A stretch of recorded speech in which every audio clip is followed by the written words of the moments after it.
আহলে হাদিসকে থামাতে চাই। কেন জানেন? আহলে হাদিসরা যখন তারা তাদের দিন প্রচার শুরু করলো, ঠিক পিত্তন্তরে পীরের ব্যবসায়ী ভাটা পড়েছে। পীরের ব্যবসায়ী ভাটা, দরবারি ব্যবসায়ী ভাটা, মাজারের ব্যবসায়ী ভাটা, তাবিজের ব্যবসায়ী ভাটা, জর্দার ব্যবসায়ী ভাটা। এই জন্য তো বারবার তারা আহলে হাদিসদের উপরে রাগ ঝাড়ে। এই জন্য তো সালতা আহলে হাদিস মসজিদ মাদ্রাসা ভেঙে দেয়।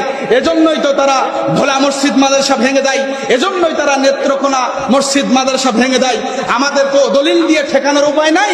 এই জন্য আমাদের মসজিদ মাদ্রাসাকে টার্গেট করে আমাদের মসজিদ মাদ্রাসার উপরে তারা বারংবার ভাঙচুর করতে চায়। আমরা দরবারি ধর্মের প্রচারক নই, আমরা দরবারি ধর্ম পালন করি না, আমরা দরবারি ধর্মের দিকে মানুষকে দেখি না।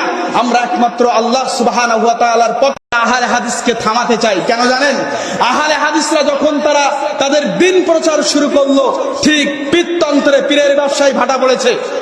পীরের ব্যবসায়ী ভাটা, দরবারি ব্যবসায়ী ভাটা, মাজারের ব্যবসায়ী ভাটা, তাবিজের ব্যবসায়ী ভাটা, জর্দার ব্যবসায়ী ভাটা।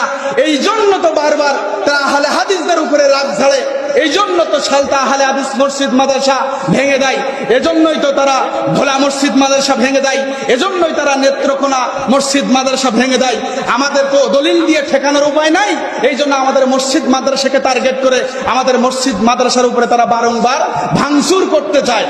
আমরা দরবারি ধর্মের প্রচারক নই, আমরা দরবারি ধর্ম পালন করি না, আমরা দরবারি ধর্মের দিকে মানুষকে দেখি না। আমরা একমাত্র আল্লাহ সুবহানাহু ওয়া তাআলার পথে